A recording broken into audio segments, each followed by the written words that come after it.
Okay, 8:31. Hello, everyone. It's May 24th. Good to be back after, hope you all had a good Shavuos. Lots of emails and things from people listening. I'll go for about 15 minutes. Whatever I don't get to this class, we'll get to in future classes. First, I want to call your attention to this book, if you've seen it. Hold on, let me open up my other screen here.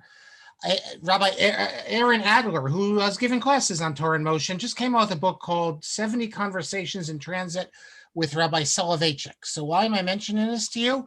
Because we spoke about the Brisker method. I think it was last class. And I raised the issue, well, could you have truth that isn't historical truth? That is, you give an explanation that really isn't what the Rambam had in mind. Can it still be valuable and Torah truth? And I think I mentioned that I'm doing an article on this, and I'm going to give all sorts of sources.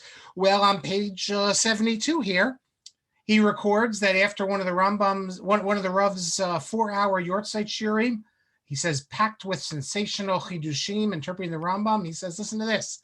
I asked the Rav if he really believed that the Rambam had all these great ideas in mind when he wrote his book. The Rav looked at me and said, quote, what's the difference? Was it not a good shiur? I was somewhat stunned by the answer. The next morning, in conversing with the Rav's son, Rabbi Professor Chaim Soloveitchik, he told me that it is perfectly legitimate to use a text, halachic or otherwise, to launch ideas. Irrespective of whether or not the Rambam entertained these ideas, the very ideas themselves must be considered authentic Torah and treated as such. So that raises the interesting issue we spoke about. Something could be true, small t, but that doesn't mean that's what the author had in mind. That is, you can give a chidush and it has independent value, and you reach a point where it's really not that relevant whether the Rambam had this in mind, as long as the ideas can be developed out of it, according to the Brisker approach, as reflected by the Rav. Also, just as interesting as I was going through the book on page 76 and 77, he quotes that Rabbi Soloveitchik, Rabbi Adler worked at a conservative synagogue with their Hebrew junior congregation, and the Rav supported this. And the Rav said that for children to come on Shabbos, unlike Rav Moshe, it's not a problem, because it's not like conversion where everything, it's all or nothing. That with Kiruv, it's done it in small doses. He says that, he quotes Rav Moshe here, that Rav Moshe had a different opinion. But then he quotes Rav Schachter as saying that the Rav forbid rabbis from inviting adult congregants to Shabbos meals. And Rabbi Adler, he wants to say maybe there's a difference between children and adults. But if you read the way he described the Rav, that about the purpose of Kiruv, it's hard not to see what the Rav told him as in contradiction to what Rav Schachter said, because there's no difference when it comes to Kiruv of children or adults. But you could, and while I'm on this, one of the people emailed about, we spoke about going into conservative shul, and someone actually asked, well, what about just if like you have to go there for family reasons or something? Actually, if it's, Rav Schachter mentions this, it's in Divrei Harav, page 157. And he says as follows, that there was a family in Detroit that went to a conservative synagogue. The son became religious, and he went to yeshiva. But his brother was having a bar mitzvah in a conservative synagogue. Many of us have had this experience with relatives. And he asked Rabbi Soloveitchik, and Rabbi Soloveitchik said, daven beforehand and go there and sit there, because it's important for family ties. And then he says at the end, this son who had the bar mitzvah, he too ended up going to yeshiva and becoming a ben Torah amiti. And you can imagine that if the son who's in yeshiva didn't go to the brother's bar mitzvah, you can be sure the parents' reaction would have been that this is a fanaticism. You think they would have sent their 13-year-old son to yeshiva? No, they would have seen that it's, these yeshivas turn out fanatics. So the Rav's position was that for family reasons that this is an important thing to do. Remember, the Rav said you can't even go into the shul to hear a shofar.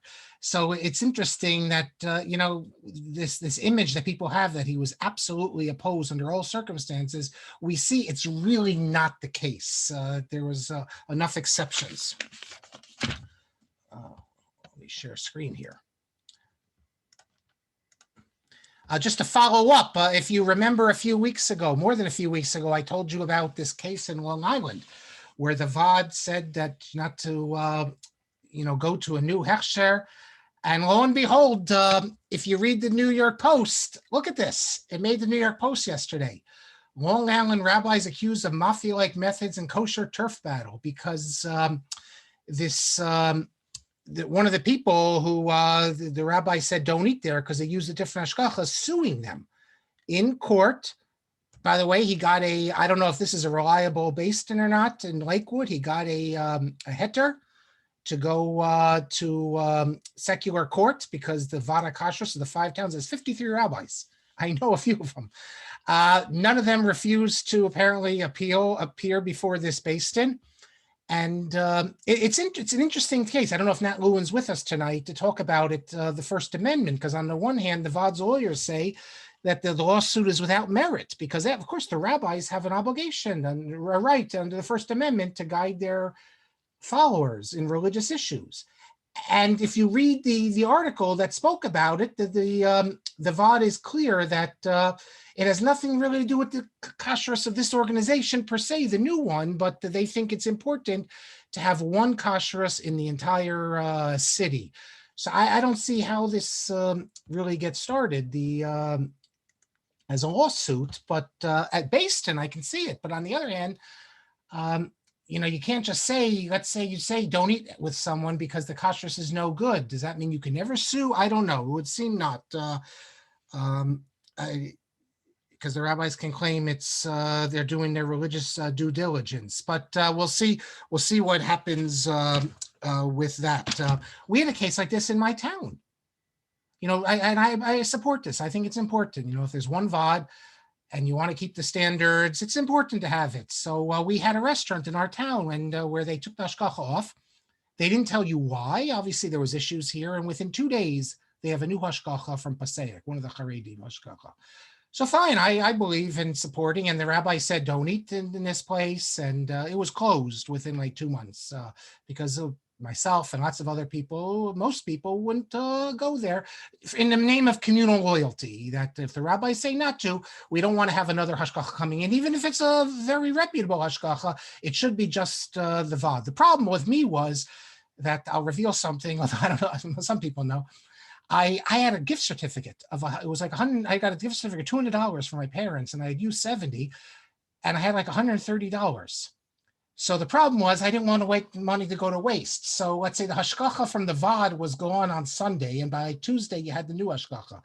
So I figured, okay, I won't eat there, but I have to use my my gift certificate. And so I go to the restaurant, and I use a reputable Haredi rabbi from Passaic, but I still wanted to know what's going in the kitchen. And what I'm going to tell you now, you probably have heard stories like that. I go into the kitchen, and who's in the kitchen? Let's say this is Wednesday or Tuesday. The same, again, when you have a hashgacha, it's under the company or the Vaad or whatever. But then you have a mashgiach tamidi. The one who makes sure everything is done properly is the mashgiach tamidi. Lo and behold, the same mashgiach tamidi under the guy from the rabbi from Passaic was the same one from the Vaad. It was the exact same thing. The kitchen was the exact same thing. The mashgiach was the exact same thing. Nothing had changed.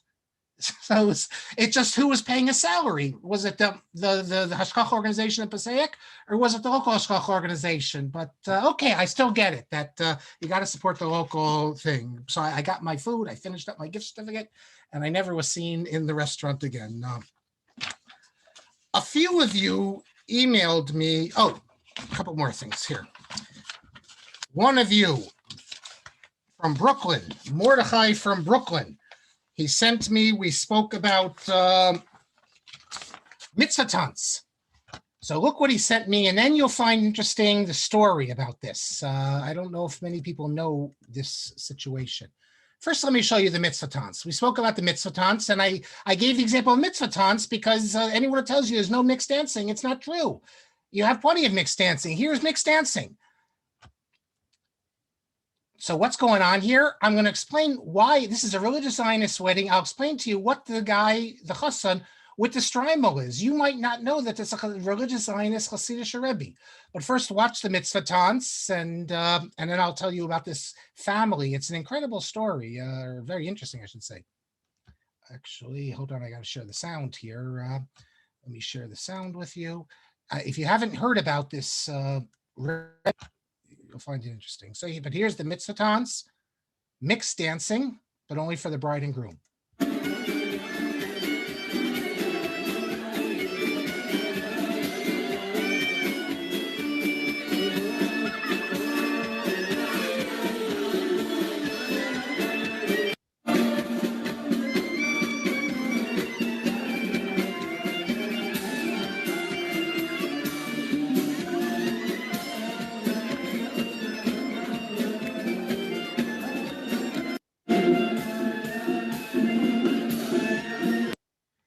Okay, so if you know the strimals there, you can see it's the ones that go up like that. Let's say from the Rishon dynasty. What are we talking about here? What's well, have any of you ever heard of this this rabbi? Let me show you. Should get out of this screen here. Hold on a second. Hold on, I gotta get out of this screen here. It's Pashkan, they call it, the dynasty. But the very strange situation. Here's the Rebbe, the previous Rebbe. His name was Rabbi Yisrael Friedman. But the story is so strange because here he is. He's actually was a professor in Jewish history. And then he became a Rosh Hashiva, and then he became the Admor of Pashkan. He's descended from all the Rebbes, and he's the son-in-law of one of the Vishnitzer Rebbe. But when he married his wife, they moved to a Shomer Hatzair kibbutz, and that's where they lived. And if you read the stories, that supposedly they were religious there. I don't know if this is even possible. I mean, what are you supposed to eat? Even if you're a vegetarian, how do you eat in the kibbutz? The kalim aren't kosher. So here you have, maybe they're covering it up. Maybe he wasn't religious in all those years, but they say he was. But he was involved in the Shomer Hatzair, and then he and his wife, the daughter of the Vishnitzer Rebbe, they live on the Shomer Hatzair kibbutz for all these years. And he was the Rebbe, and he became a Rebbe for the religious Zionist. And just... here's another, I'll show you a picture of him, a video of him. He had tishes.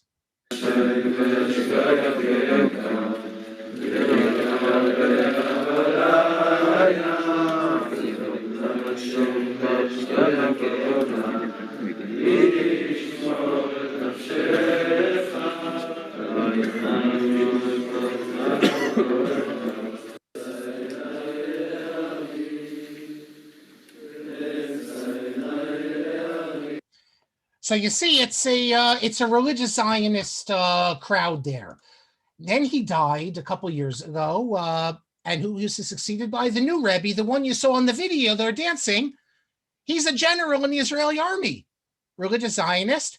But once he became the Rebbe, then he wears the strimal, and he's the new Rebbe. So you have a Rebbe now, and I know one person who goes to him. You know, he considers himself a chassid of him. So he's a general, but now I guess he's retired. So he's a Rebbe. He's a Hasidic Rebbe with the whole for the religious Zionists. We know that there are many religious Zionists who are interested. They're looking for Hasidus, for neo-Hasidus, all those things. Okay, in next class I'll speak about the machlokas in Telz, the fighting in Telz, because I have some more videos. And people ask me, is it really much different than happened in Telz? So let me hold off on that till next class. Let me make a note of this here. And Joel Mandelbaum, I'll get to what I told you I'd say next class when I deal with Ponevezh again and Rabbi Kahneman. The last thing I want to mention is correction from one of our Chabad people. I mentioned that I was in Tzivos Hashem when I was in camp. And really, he was paying attention, that Sivas Hashem began in 1980, and I was in camp in the 70s. So I guess technically I wasn't in Sivas Hashem, but we were in something where they gave us we had like a whole group we were in with a folder, and we were signed up, and that's how they had my name, if you remember. On my bar mitzvah, they wished me a happy bar mitzvah. And then I said that we sang about Mashiach. If I said we sang "We Want Mashiach Now," that's a mistake. I didn't remember saying it. That's not was the song. Let me preserve for posterity. I remember this. This is from 1975. So I remember this 46 years ago. This was the song we sang. We didn't sing "We Want Mashiach Now," which is apparently, I'm told by the Chabad guy, comes in the 80s. This was the song. I only remember the first verse. If anyone remembers the other verses, let me know. This is how it went. And it's, at least I recall it from being a Chabad. I'm certain. I also went to Pirchei with Aguda, and I'm certain it's not Pirchei, it was Chabad. Goodbye, America. Goodbye, assimilation. Mashiach is coming to build a Jewish nation. And then there were more lines to it. But that was the song I remember from my youth, not "We Want Mashiach Now." Goodbye, America. Goodbye, assimilation. Mashiach is coming to build a Jewish nation. I was in Pirchei a bit. I went to Borough Park once. We had to learn Mishnayos by heart. So we go to Borough Park, and all you had to do was learn one parak, and there were some kids there who knew like a whole seder of Mishnayos by heart. Later, I was told that some of the Gedolim, I think even Rabbi Yoshev, thought this was a waste of time. But better to learn one parak and understand it, just memorize it by heart. But that's what we used to do. Okay, everyone, let us return to what we're going to do. We're going back to Hungarian Orthodoxy. We were speaking a bit about Rabbi Greenwald. Rabbi Nachum Shmaryahu, a Chabadnik. One more thing, I'll just say it. He agrees. What I said is correct. Well, he doesn't agree. He's Chabad. The Kohanim do not go to the kever of the Rebbe, and that's so they didn't go to the Rayats either. In other words, they don't hold to the idea that a Kohen is that a Kohen can be. It's not matame by a tzaddik. So we spoke about Rabbi Greenwald, and I told you, interestingly enough, that he served as a at the end of his life, his synagogue. He was very. If you look in Adam Ferziger's book, forgot the name, the last book, chapter 1, page 26, he speaks about it. There was a show called Agudas Achim, which had mixed seating, and Rabbi Greenwald went to war against it. But then his own synagogue, Beth Jacob, when they built a new building, they demanded that they adopt mixed seating, and in the end, they agreed to compromise. No machitza, but separate seating. So even Rabbi Greenwald had to deal with this. What I forgot to show you last class, it was on the screen the whole time, but I forgot, is this letter, which I discovered in YIVO from Professor Marvin Fox, who I knew from Brandeis University.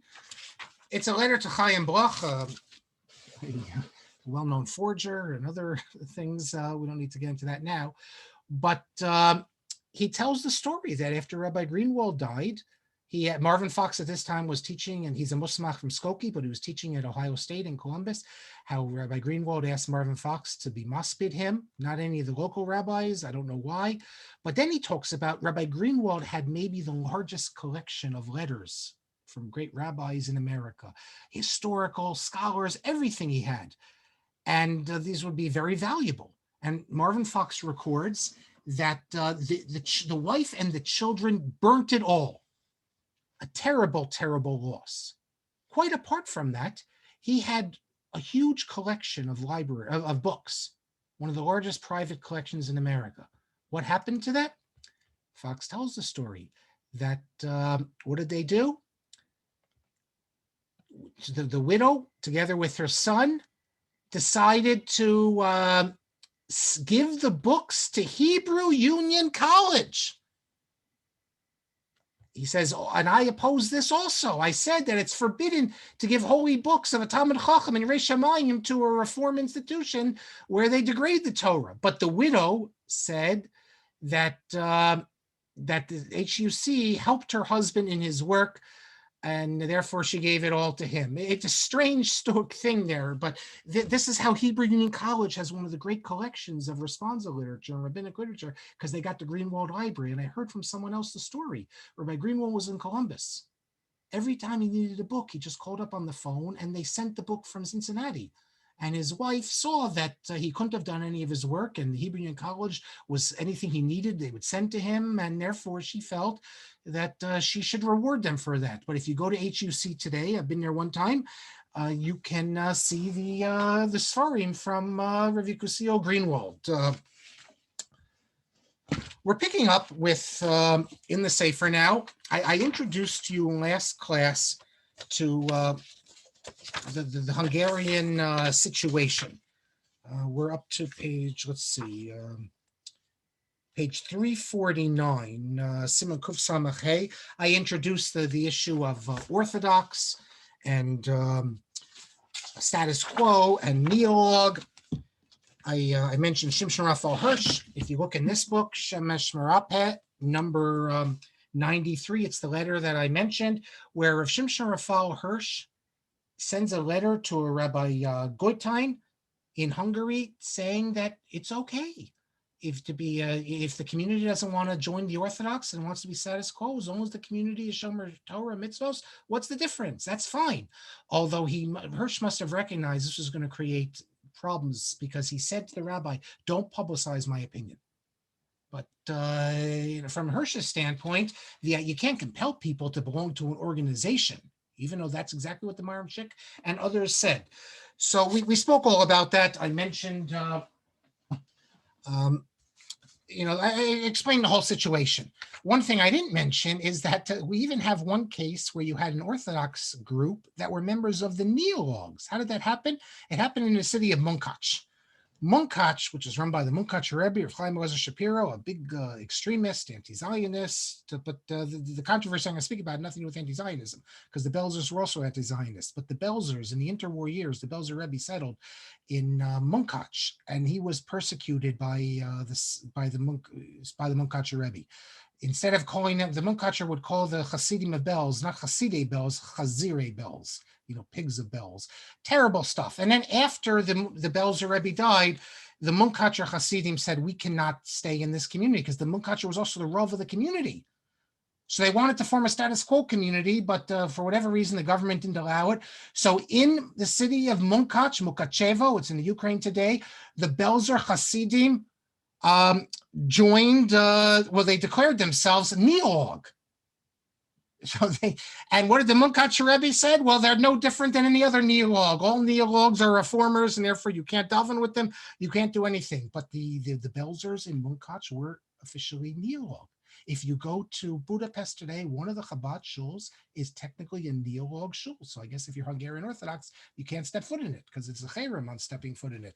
But what happened was, after the war, none of this meant anything, and Lubavitch was able to take over a shul. But technically, it's Neolog that is recognized that way from the government. There could be some money distributions. There's certain things about an Orthodox synagogue that you would have. For instance, you could have at a status quo, a choir, for instance. The chazan could wear the gowns.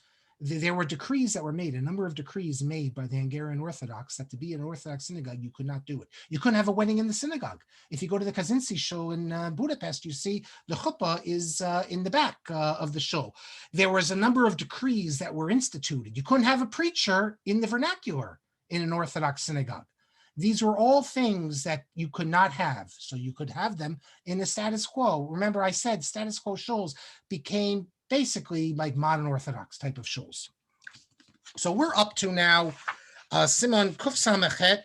I introduced you to this Rabbi Ben-Zion Jacobovitz. The title of the responsum is The Approach of Separatism of the Rabbis of Hungary. And basically I wrote to him. He has a whole 2 volumes all about the Hungarian approach, how the separatist approach is the proper way. And I said to him, well, this isn't our approach. Why? He makes it seem as if you don't follow his approach, you're not a good Jew. I said that in Poland, they never did this, and Lithuania, they never did this. I said, that's not what me and my friends and my people, we don't believe in this sort of separatism. And it's a long polemical letter against what I said. And we spoke about the Netziv in the classes. The Netziv has a famous responsum about this, that we fight among ourselves. Of course, we fight the irreligious. But when we deal with the non-Jews, we go together as one. We saw this in my town on Sunday. We had a rally against the, in support of Israel. And it was signed by the Orthodox rabbis, the Chabad rabbi and the conservative rabbis also, and even 2 Reform synagogues, but one Reform synagogue actually backed out. I'm told they thought that it would be too pro-Israel. That is, you deal with the reformers, you have all the mishigas that they have. But that's perfectly in line with the Nitziv's approach, with Rabbi Soloveitchik's approach, with the Lithuanian approach, that in dealing with anti-Semitism and things like that, we join together with the non-Orthodox. But internally, of course, we have to fight about these things, and we don't give legitimacy to the other side, etc. So he says, that your people say they hold by the view of the Nitziv, that's a sign that they don't know what they're talking about. He says, because I explained clearly in volume 2 that in Lithuania, the Maskilim, who the Nitziv was speaking about, they were still, at least publicly, Torah observant. And therefore, they were able to fool the Nitziv and make him think that they were still good Jews. And that's why he had this approach. It could be he's right. I don't know. It could be that that's why the Nitziv, because he at least saw these traditionalist Maskilim, that's why he could say that. When you look at the followers of the Nitziv in the next generation, Rav Kook, Rav Soloveitchik, they didn't have this approach at all. They didn't care if it was Reform Jews. Rav Soloveitchik has a famous essay in which he says that in the Holocaust, the blood of the Bundists and the Zionists and the Orthodox, were shed together. So I'd like to think that the Nitziv, it wouldn't matter to the Nitziv, what type of Jew, even a sinning Jew, it doesn't matter if we're dealing with matters of Jewish communal concern. What's the difference? We were together, and definitely by the early part of the 20th century, even in Lithuania and Poland, the big cities were controlled by the irreligious. Every one of and every town and city, you had one Jewish community where you had the non-religious, you had Bundists, you had socialists, you had Zionists, you had labor Zionists, revisionists, together with the Orthodox. It was one community. They had one rabbi. They did it all together, and they all assumed that this is the approach of the Gedol Yisrael of Lithuania, including the Nitziv. And so whether the Nitziv would have had a different opinion, like he says, it's really neither here nor there, because this was always the approach of the great rabbis in Lithuania and Poland.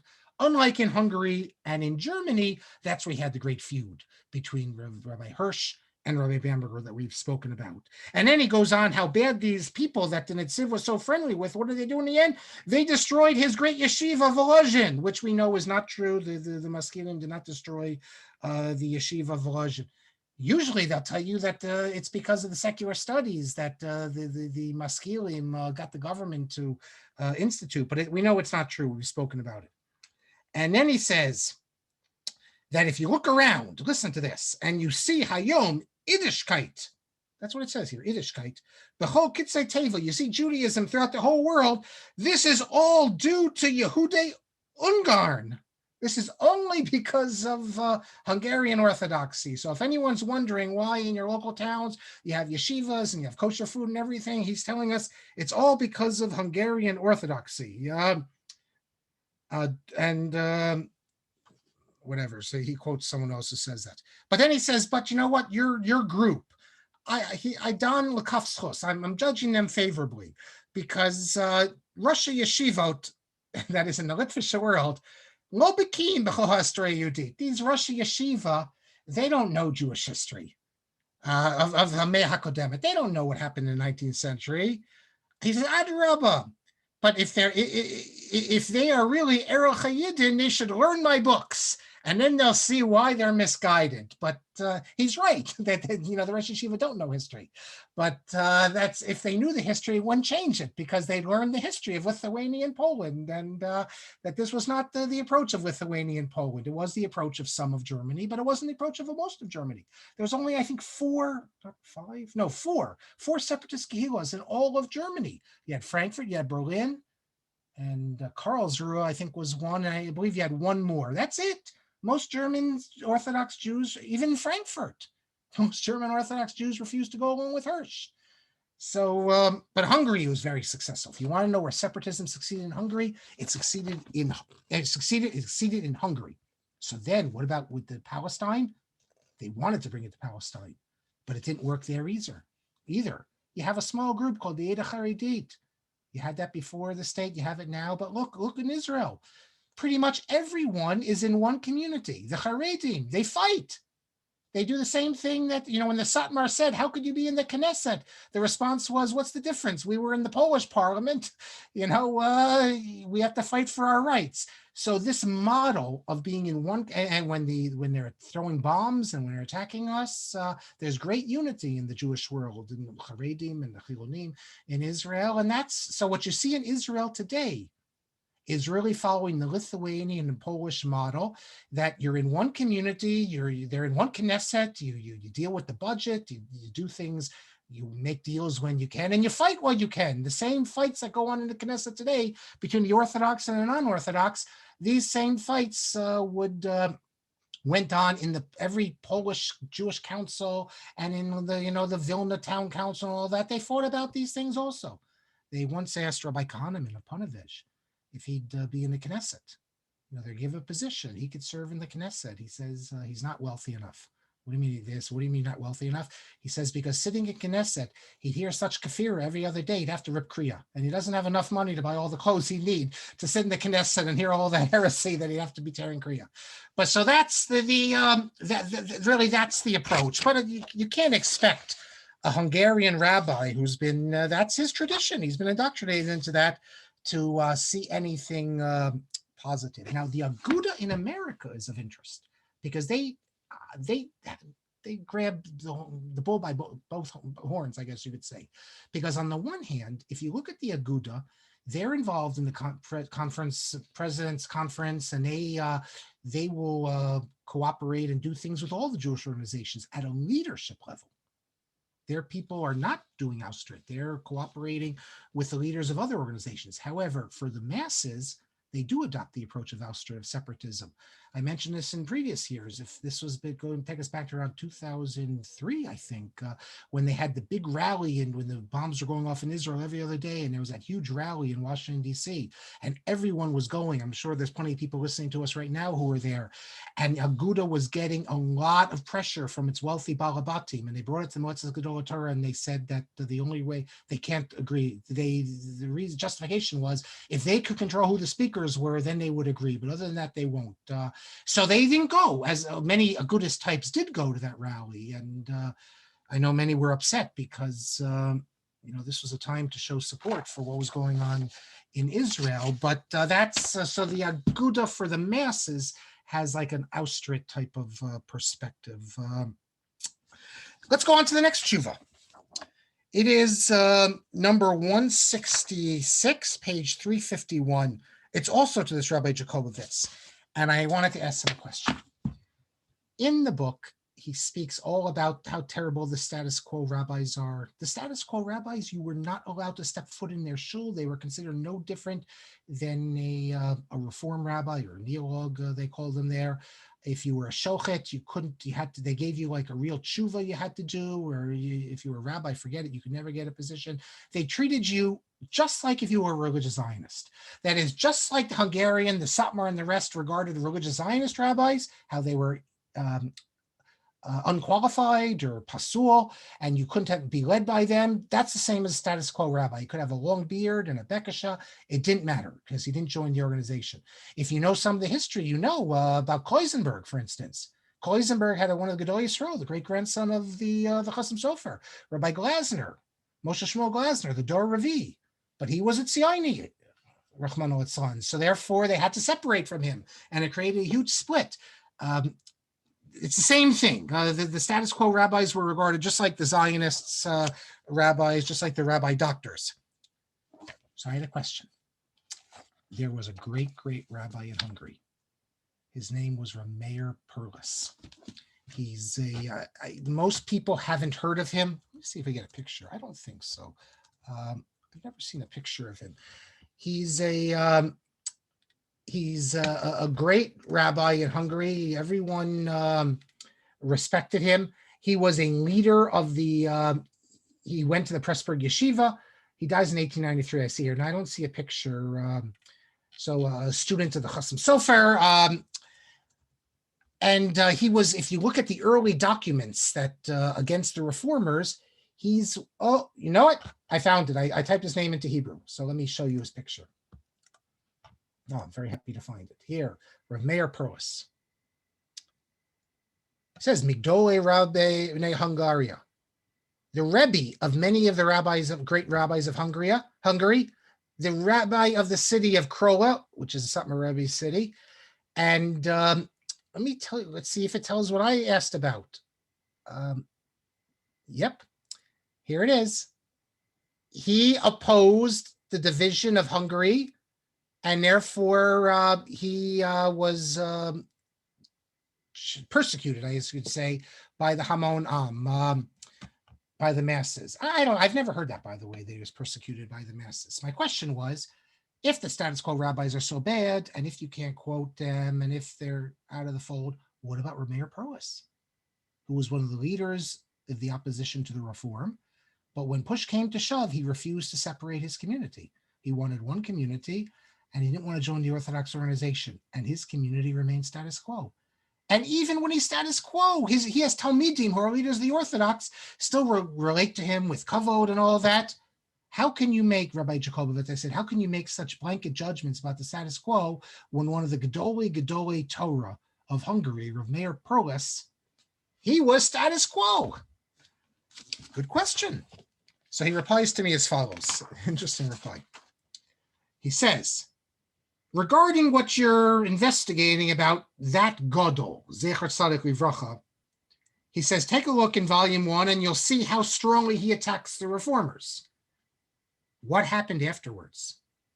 He says, there are many reasons that are known among us Hungarian Jews, and the elders know a lot, but they always refuse to speak about it. Just like I remember from my youth, he's talking about Hungary, when the elders, including my father, would speak about this great Gadol, what did they say? They would like sigh and say, Nebuch. Therefore, I am not going to put in print what I know, because kavod alkim hastar davar. We should keep it hidden for the kavod of this Gadol. But I will tell you one thing, that there were family reasons, and I won't say more than this. And I recommend to you, don't investigate this at all, because in the past, they always refrain from speaking about it. That is, this needs to be covered up. Don't talk about it. What are the family? Well, there's a very large book about the Hungarian Orthodox by Yosef Cohen. It's called Yadut Hungaria, and he also has a number of articles, and he revealed what this was. Lo and behold, and I mentioned this in a note, the Rabbi Meir Perles had sons-in-law. I don't know how many sons-in-law, 2, 3 in the plural. None of them were Orthodox rabbis. And it is said that they influenced him not to join the Orthodox community. I don't know if these sons-in-law were neolog, that would be a real problem, or if they were status quo. Whatever it is, that's the reason. Rabbi Meir Perles, for family reasons, that's what Rabbi Jacobovitz was referring to. They didn't, I guess maybe he didn't feel like he could join an organization which was devoted to lambasting the non-Orthodox, be it the status quo or the neologs, when his own sons-in-law and his daughter was a Rebbitzin. Presumably, these were status quo rabbis. How could he join an organization which declares that the status quo rabbis are like reform rabbis, completely puzzle, when his own sons-in-law were status quo rabbis and his own daughters were status quo Rebbitzins? I could see why you wouldn't want to do such a thing like that. It's the Rogatchover had a son-in-law, the great Gaon. Unfortunately, he died young. His name was, he was in Petach Tikva, and his name escapes me now. He changed his name when he went to Israel. He's very close to Rav Kook. But the Rogatchover attacked Rav Kook, and the Rogatchover attacked all the religious Zionists, and he's a big Mizrahi rabbi. So how that worked, we don't know, but it's recorded that the Rogatchover's daughter once wrote to her father, like, trying to get him to stop these attacks on the Zionists, because her husband is a Zionist rabbi. So that wouldn't make for good Shabbos dinner table conversation if the father-in-law is attacking the organization that the son-in-law is involved with. That's Siman Shin Mem Chet. Siman Kuf Samach Daled. Now we're up to page 349. No, sorry, we just did that. We're up to page 353, the second to last of the Tshuvot, number Kuf Samach Zayin. This is to a different individual. Now we're going to see a letter from, his name was Rav Dov Ber Schwartz. Unfortunately, he died during COVID. He lived in Williamsburg, Satmar Chassid. A number of them we know died. I hate to say it, but it's because many of them, it's because they just refused to accept that this was a real situation. Not all of them, some in the early stages, like everyone else. But he, so as I said, unfortunately, he passed away because of COVID. He wrote two Sfarim. One of his Sfarim is this one. It's called Artsot HaChayim. It's Shem HaGedolim Gedolei Yisrael America. What it is, it's a list of all the Gedolim by alphabetically and all the Sfarim published in America and all the great rabbis who lived in America. Very, very helpful work. He makes mistakes. So, for instance, he doesn't know that the great Rabbi Levi Ginsburg, who published the Responsum on using grape juice, for Kiddush, he doesn't realize that that's not exactly an Orthodox figure. So that's, but it's other than that, it's very helpful, and I learned a lot from this book. It's a very good reference book. And I have to say that because it does not begin auspiciously. The very first page of the book has a mistake. And, that's a problem when literally the first page. What's the mistake? He's speaking about, actually not the first page, the first sentence of the book. When the first sentence of the book has a mistake, it's not the most auspicious. What's the first sentence? Well, he says, I'll read it to you. He goes, it was 500 years ago. 1492, one day after the beginning of the Inquisition in Spain, Christopher Columbus's ship, left to discover America. Well, the Inquisition did not start in 1492. The Inquisition, the approval was given in 1478, and the Inquisition was set up in 1480. So I don't know where he got this. And what he explains here is, it goes, Hiktim HaKadosh Baruch Hu Refuah Makkah. Just as Spanish Jewry is going to be destroyed, God gives us somewhere else to go, namely America. But it's not true about the Inquisition. Another issue, which I'm sure he makes this mistake. Everyone makes this mistake in the Orthodox writers. You come on my Spain trip, you don't make it, is people don't know what the Inquisition is. A lot of people think that the Inquisition was against Jews, and they think Jews were persecuted by the Inquisition. Then, of course, if you ask them, well, I understand, then why was there an expulsion if there was an Inquisition destroying the Jews? The answer is the Inquisition had nothing to do with Jews. It had no authority about Jews. It was not directed against Jews. The Inquisition was directed against Judaism. Was a legal religion in Spain until the expulsion. And you had many Jews there. Those were the ones who were expelled. The Inquisition is directed against the heretics. That is, those Jews who convert to Christianity and then Judaize, as they call it, or were accused of Judaizing. And that's who the Inquisition is directed against. The only time the Inquisition ever had authority over Jews is if Jews would, let's say, provide kosher food or something, or circumcise. If a Jew would circumcise Christian converso child, then that would fall under the jurisdiction of the Inquisition. But other than that, the Inquisition had nothing to do with Jews. Didn't bother Jews, and people don't realize that generally.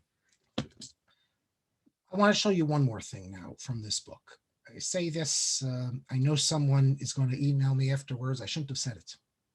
I shouldn't have said it because it could degrade Judaism, or it could bring Judaism into disrepute. Look, so much of Judaism be brought into disrepute by all sorts of people. You know how many people have become irreligious and they reveal all sorts of stuff that maybe doesn't look good. And I'm not the water carrier for Satmar or for anyone else. And I wrote about this on the Sfarim blog. So why not share it with you? And it doesn't reflect our values. And I think, but you should see it. I think it's worth seeing to know that unfortunately we have, there's some unfortunate opinions out there. And what I'm saying is not about the 19th century. You could have racists in the 19th century. We get that. But that someone will reprint it today. So prepare to be shocked. And disappointed that that this is, so here is a page from the book. Let's see. So here's, let's see, what page is it? Page 52, and deals with the different rabbis. He's dealing with this Rabbi Gewirtzman, I don't know. And let me just read it to you what it says here. At the bottom in the note, you can read it on your own as well. It says, let's see, when the president of America, John Kennedy, Mishachrer Hakushim, I guess that we freer of the blacks, I guess because of civil rights, although really it's Lyndon Johnson, but he was also good, him and Bobby Kennedy, I guess.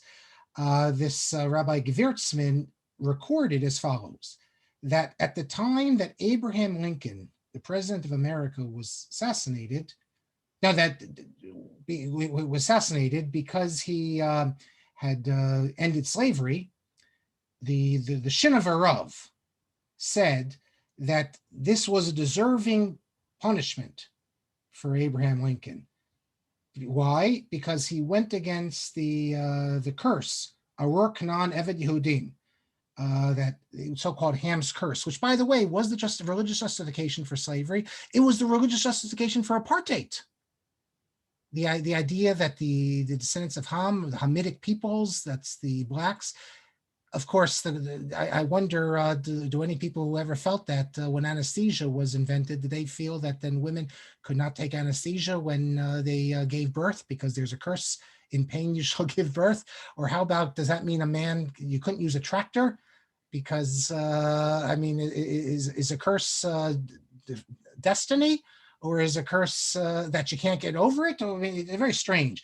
And then he says, Kol Mishin, anyone who tries to do like this, that is to be in favor of civil rights, his ending will be the same. And that's why Kennedy was killed, because he was good to the blacks, just like Lincoln. I mean, is this the most, it's hard not to be disgusted when you hear this, but what can I tell you? I'm not going to cover it up if it's out there. This is what some people think, unfortunately. And we do have a problem of racism in certain parts of our community.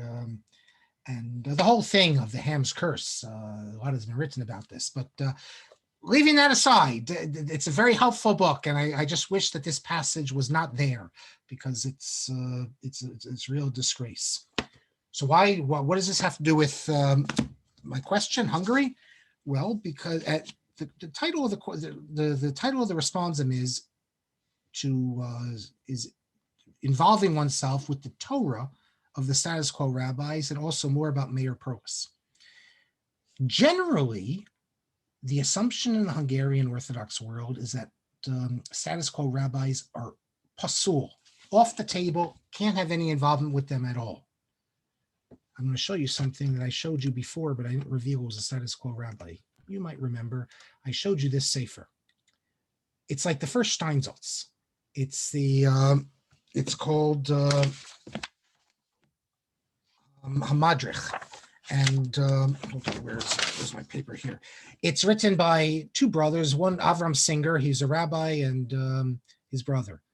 What you don't know here is that this Avraham Singer was a status quo rabbi. Now this is I showed you already, this is hold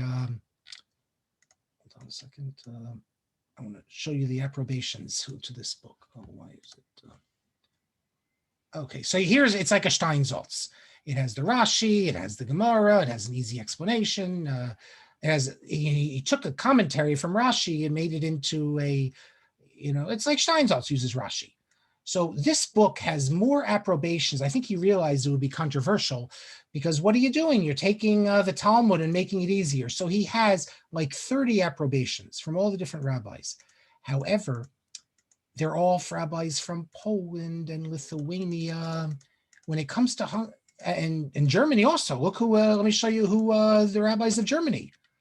Of the German rabbis, look. Both Rabbi Hirsch, Shamshon Raphael Hirsch, and Israel Hildesheimer. Rabbi Adler from London, and then many rabbis, Gedolim from everywhere, from the land of Israel, Sephardic rabbis, Rishul Salant. It goes on and on, the greatest Rabbanim, because if you look at these other rabbis, they didn't care. The Netziv, I mean, this whole thing of status quo, they thought this was Hungarian Mishigas. If you look, though, at the Hungarian, he does have Hungarian rabbis, just two. One is, as you could expect, Rabbi Meir Perles, and the other is a Rabbi Weinberger. Now, this Rabbi Weinberger was actually forced to come out with a public statement retracting his haskama. And a letter from about 45 different Hungarian rabbis came out condemning this work, Hamadrich, because status quo rabbi. And that's the way Hungarian Orthodox generally regarded the status quo rabbis. So my question was, however, because in this book, in the back there, he has letters between him and other rabbis. And there's a rabbi, he lived in Borough Park, I think it was Borough Park, not Flatbush, Avram Meir Israel. And he was a Hungarian rabbi, and he wrote a sefer called Vayan Avraham. I can tell you he's an interesting character.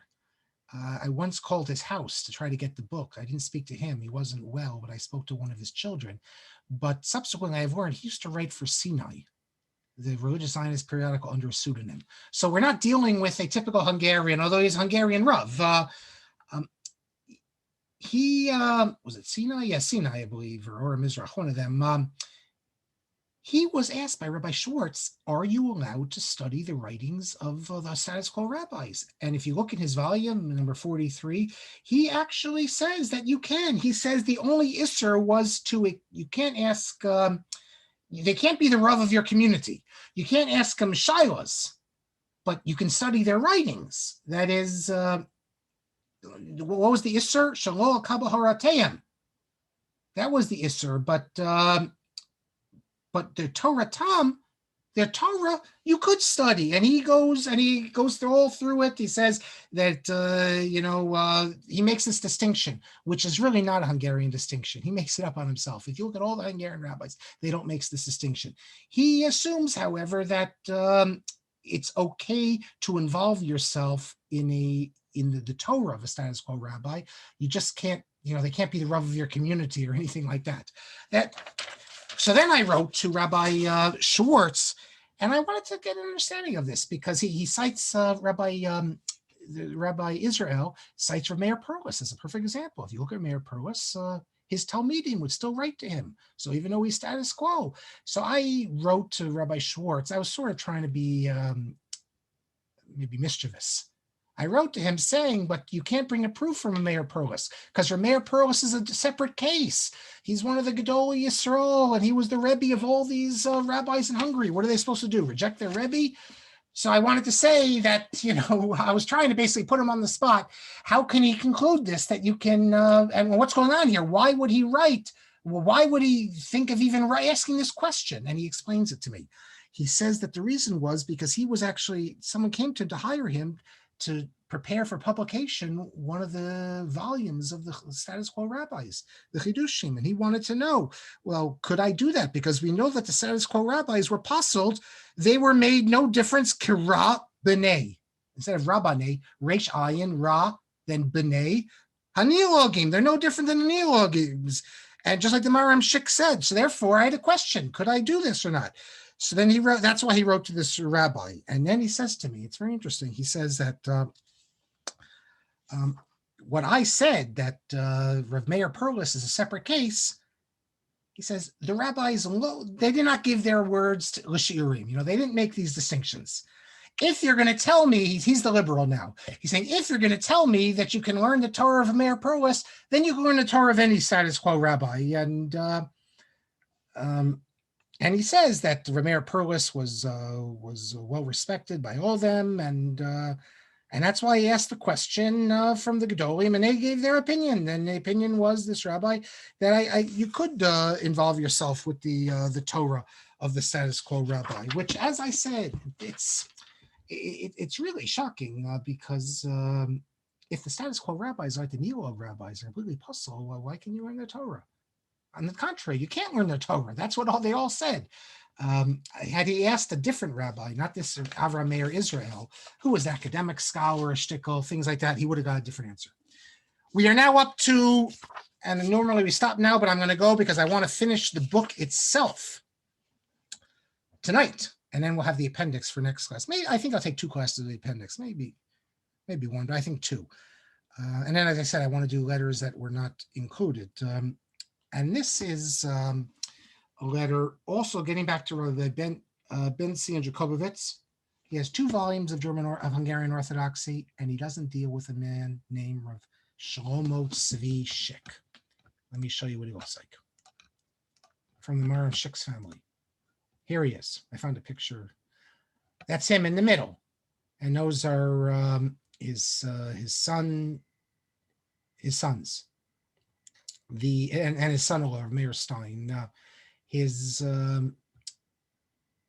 This one here, I guess, Rav Berechia Schueck, he was the father of Rabbi Alexander Schueck, who I mentioned, who was the rabbi of Rabbi Blechschel, the Yorkville synagogue. And the Schueck family, I spoke to Rabbi Alexander Schueck. He gave me 2 letters. He went to the Rabbinical Seminary in Berlin.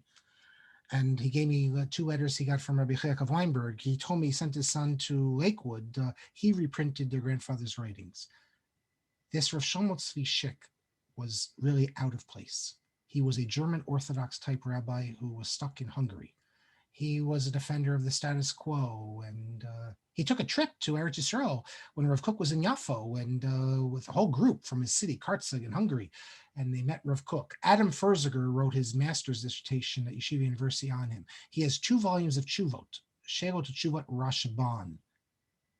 And then he has 5 volumes, Torah Shlema, it's called, on the Torah. He has Takanot Utfilot on davening.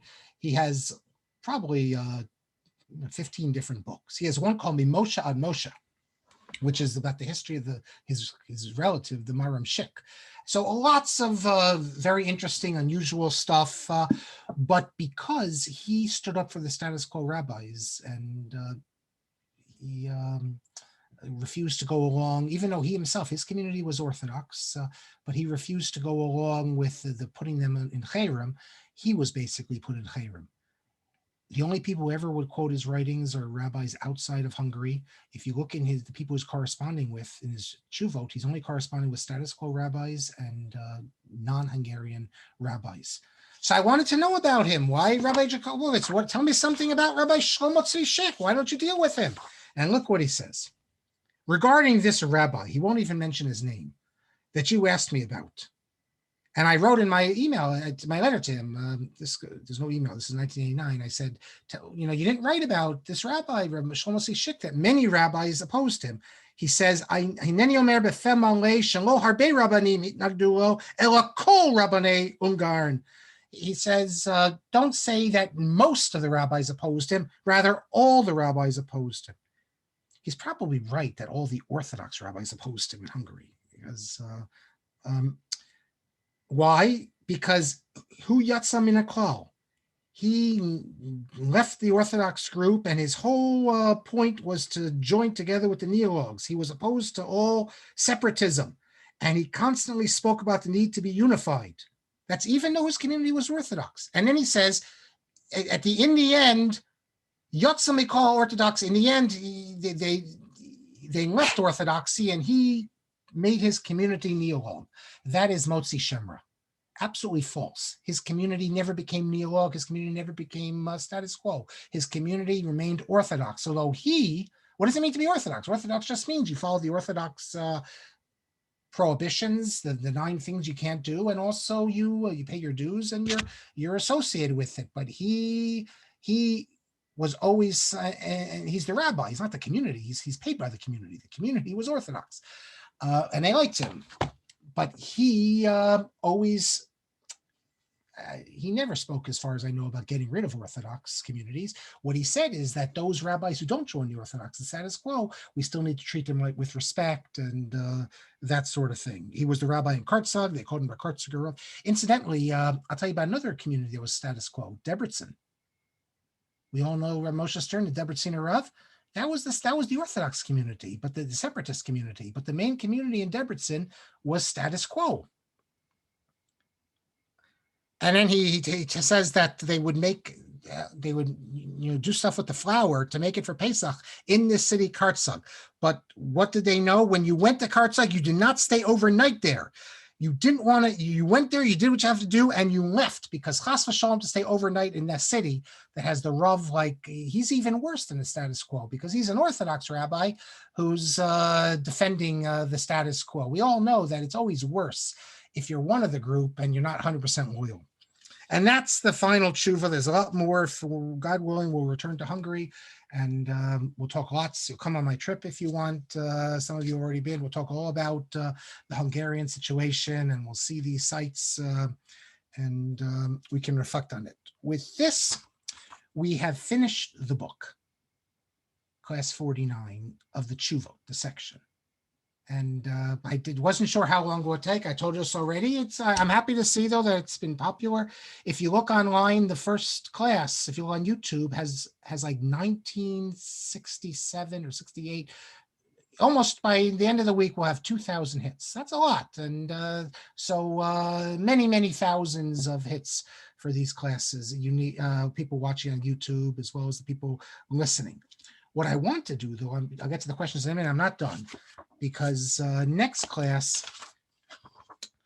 as an appendix, we have correspondence of 20 years. It's about, 10 pages between me and Yonah Emanuel, and I'll explain to you who Yonah Emanuel is next week, discussing all sorts of interesting things that were happening in the Jewish world. Rabbi Soloveitchik of Weinberg, Rabbi Soloveitchik,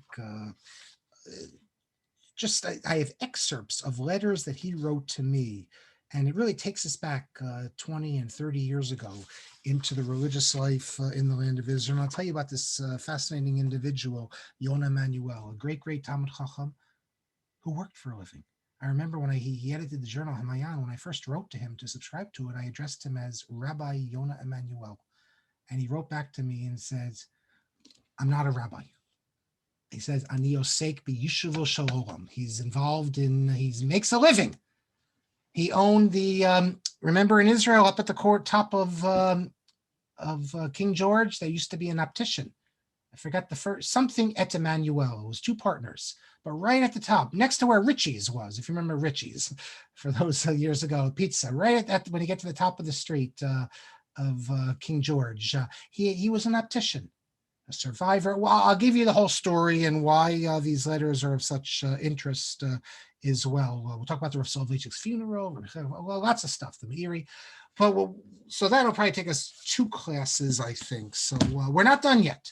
Even though we're done the section dealing with halacha, machshava, history. Someone today wrote me an email from Israel. My son has copies of the book, and he was at Shabbos lunch with Yechiel Goldhaber a few weeks ago. And this guy from the Mir was there. No, not there, sorry, from Brisk was there. And he wanted the book because he saw it at Yechiel's house. So my son got him the copy of the book a couple of days ago. So he wrote to me and how much he enjoyed it. And he said, where else do you find a book that has so many different areas in it? So I thank him for saying that, because it did have a lot. And we're not done. So let me not end yet. Let me just take the questions and the comments. Baruch says, not just bride and groom. No, it's just the bride and groom, Baruch. The Mitzvah Tanz is only the bride and groom. My point was that people don't realize sometimes when you say that you could tell people, at some Hasidic weddings, not all Hasidim, but many Hasidic weddings, you have mixed dancing. And they say, impossible. What do you mean? And you could say, well, not by everyone, but just by the bride and groom. But they still won't believe you, many people. But you do have it, and we just saw it. Hyman says the complaint does not really claim that the place is not kosher. The claim is the hechsher given by someone who is related to the owner of one of the owners. The relevant people claim it isn't even true, so it's liable and commercial tort. To my knowledge, having a financial interest in an establishment is not a per se disqualification of mashgiach. It doesn't seem to be disqualification for the OU. After all, in Europe, you ate at the inn because you trusted the innkeeper. Yes, but also the thing is, in Europe, Hyman, for example, you had a rav of a community. No one else could come in and give a hashgacha. even if it doesn't matter if it's reliable, because the idea was that the rabbi gives a shkacha. Now, once you have big cities, that falls down, because obviously in a big city, you're going to have different people. And in America, many people believe in free enterprise. And if someone, and they claim this new hashkacha called Saf Mahadran, they claim to be more stringent. And I already said that it's a bit of a problem, because if it was Satmar, let's say there's a Satmar community like you have in Staten Island, if they have their own hashgacha, no one's going to say anything. But this is directed to the same people. And in Europe, this never would be allowed. And it has nothing to do with reliability. It has to do with the fact that you want to have one hashgacha. That's a value, because then you have one standard. The question is, though, can you, if you then tell people don't eat there because it's undermining the Vaad, I don't see how that's a violation. It's a monopoly, but that you could say that's religious. The idea that we want to have one Vaad, that has religious value. It could be a claim, I think, in Basin, though, because if you do imply that it's not reliable hashgacha, then it could be motzi shemra. But if you're upfront and you simply say it's just about procedure, we don't want to support others, it would be hard to make the case that. But the 5 towns is so big now. There are 53 rabbis signed this letter saying don't eat there. And all these 53 rabbis are being brought to Basin or now to court. I don't see how they have a case, though. Baruch, the Kohanim, what I'm told, the Kohanim who go to the Rebbe's kever, it's set up in a way that they're not mitame.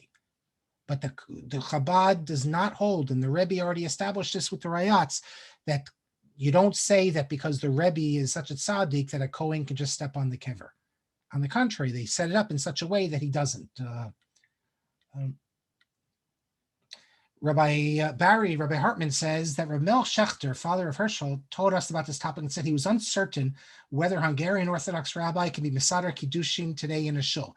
Well, that's because they had a decree. Rav Moshe says that Rav Moshe doesn't think that this is a real decree. He thinks it's only because of the battle against the reformers.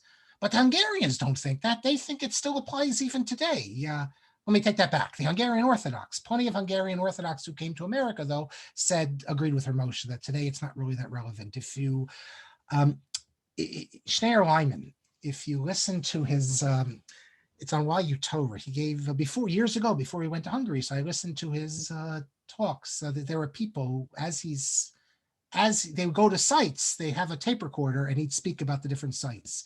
So right when they're outside the Dohani show, he's speaking about the Dohani synagogue there, and he says, now, except for Hungarian Orthodox, we're going in, because Hungarian Orthodox had a cherem. You couldn't step foot in that.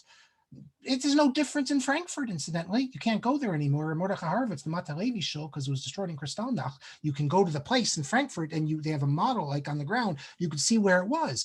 But in the Frankfurt community, you were forbidden to step foot in that shul. It was not allowed. So yes, I don't know whether Hungarian Orthodox can be Mesader. But incidentally, Rav Soloveitchik was not so crazy about being Mesader Kiddushin in a shul. He did it. And I think Rav David Lifshitz also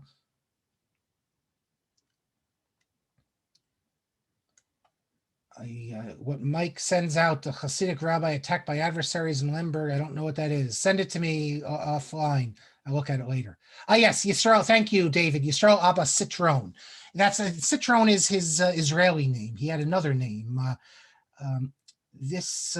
The famous case I speak about in the book on Rabbi Chayek of Weinberg, where Rabbi Weinberg gets into this big machokas of the Rogatchover, but the Yibam case deals with Rabbi Citron. Rabbi Citron and his wife did not have children, and he died, and they had to do Yibam. The problem was he had 2 brothers. One was a communist in Soviet Union, and the other was like a complete atheist no, he had converted to Christianity, as I recall, and he was living in forget the details. He was living in Germany, and the question was, which brother should you use? And Rabbi Weinberg had a big machokas about this with the Rogatchover.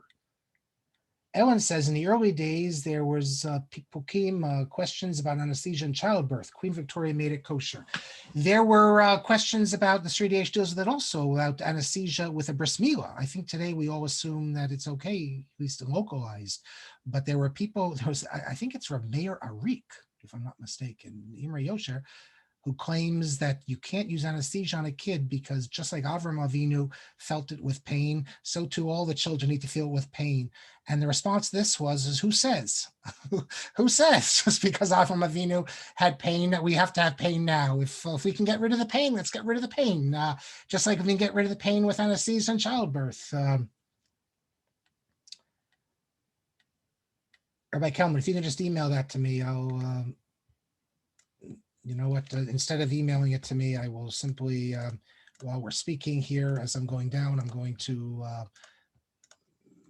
make myself a note here, what Rabbi Kelman sent me and what Mike sends me. So I will be able to respond properly, because when I log out, I don't have access to this anymore, but now we're set. I just said it to myself. Okay, let's continue with questions here. Someone privately says the Orthodox community accepted the tshuva on grape juice written by Ginsburg, but didn't accept the tshuva on swordfish, which says more about how the Orthodox community changed over the decades, not the quality of the tshuva. Yeah, the swordfish tshuva was done by Rabbi, the author of the Code of Jewish Law. Klein in Buffalo. Yeah, Isaac Klein, from Buffalo. And before that, Springfield, Rabbi Lamb and him shared the same synagogue.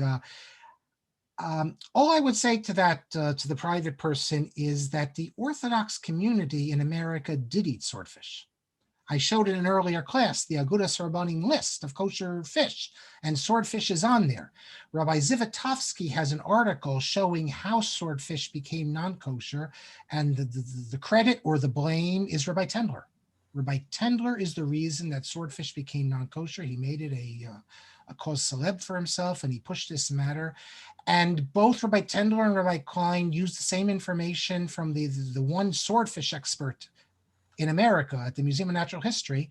And if the way it's described by Rabbi Zivotofsky, they each asked different questions, but none of them had seen a swordfish. Rabbi Zivotofsky is the first rabbi, I shouldn't say that, Rabbi Savitsky, actually, he declared swordfish are kosher. He went to the Boston Harbor. And but Rabbi Zivotofsky actually took a swordfish. He got a swordfish. He bought it. And he showed it to Rav Shechter. And then he showed it to Rav Mahmoud in Israel, a different swordfish they got. I believe that it was based on Yechezkel Landau's tshuva. Well, that deals with sturgeon. That deals with sturgeon. It's the same idea, basically. But the swordfish already is mentioned by the Knesset Agola, Rabben Vinisti. He talks about the dag hacherev. So there are places that they used to eat the dag hacherev, and Rabbi Soloveitchik said swordfish is kosher. But we don't need ancient history. This takes us back, I think, to the third or fourth class. You remember? I showed you the article. Rav Shechter holds today halacha l'maisa you could eat swordfish. If you want to go to the store and buy swordfish, Rav Shechter holds it's permissible.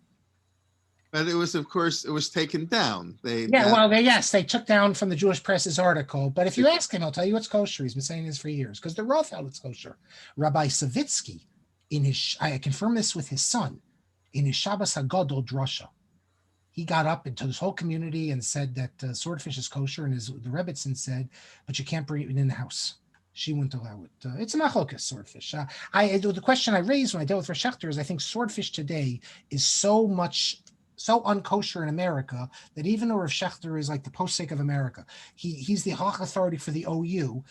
My question, I emailed one of the big rabbis down in Florida, head of one of the big Vaads. I said, so now are you going to start serving swordfish in your restaurant? And the answer is no. Because even though Rav Shechter is the posek for all these Vaads, the people won't accept it. If you started serving swordfish, the people won't accept it. It just, it's for whatever reason, the minhag is not to eat it. And I don't know if you could really bring it back. So Baruch says Mitzvah Tanz is not just the term used for bride and groom. Other families participate soon.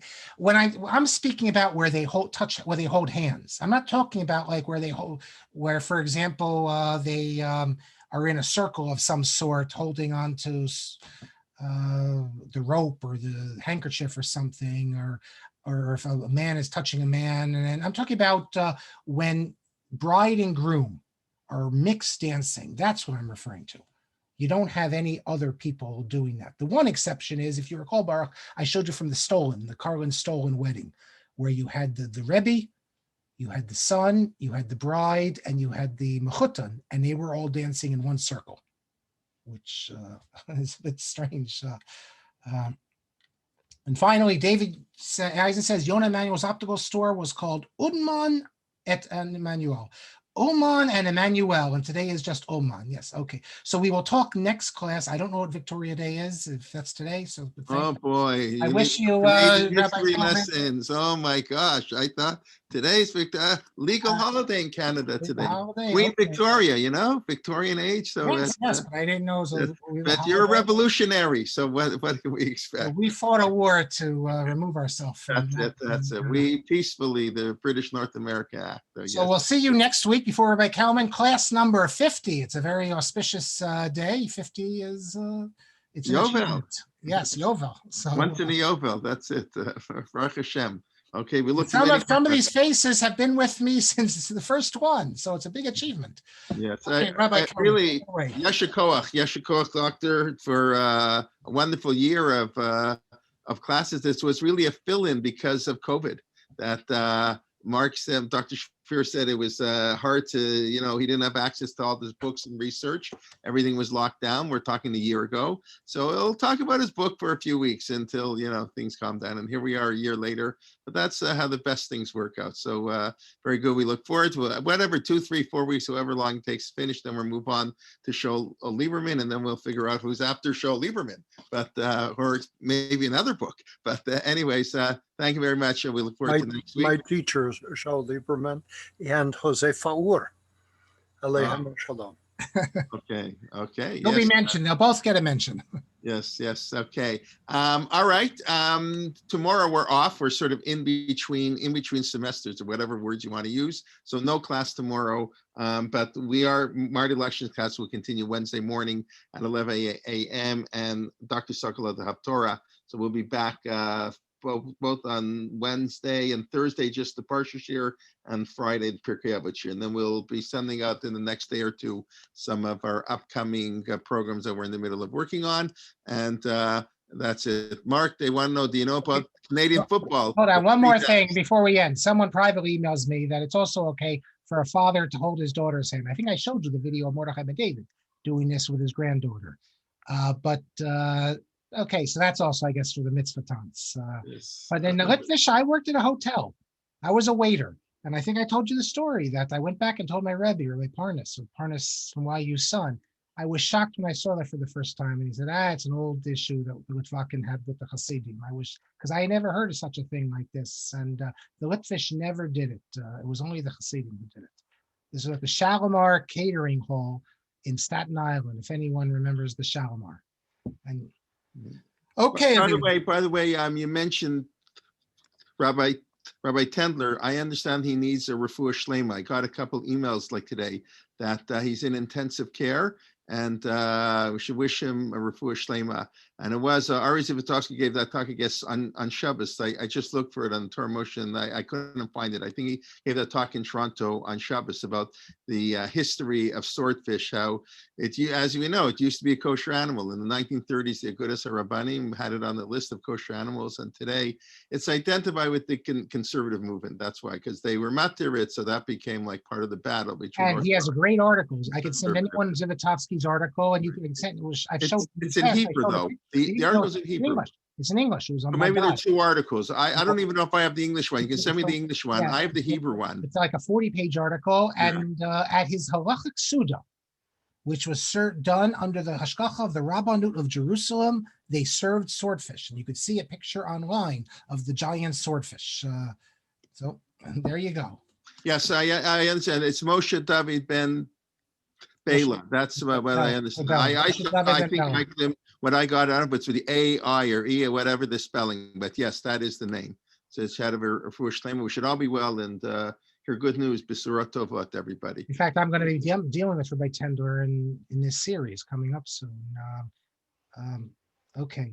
Yes, we should dive in for him. Okay, thank you, everyone. Okay, everybody, be well. Laila Tov. Look forward to seeing you Wednesday, and invite your friends and all good things. Okay, Laila Tov, everybody, and Boker Tov in Israel.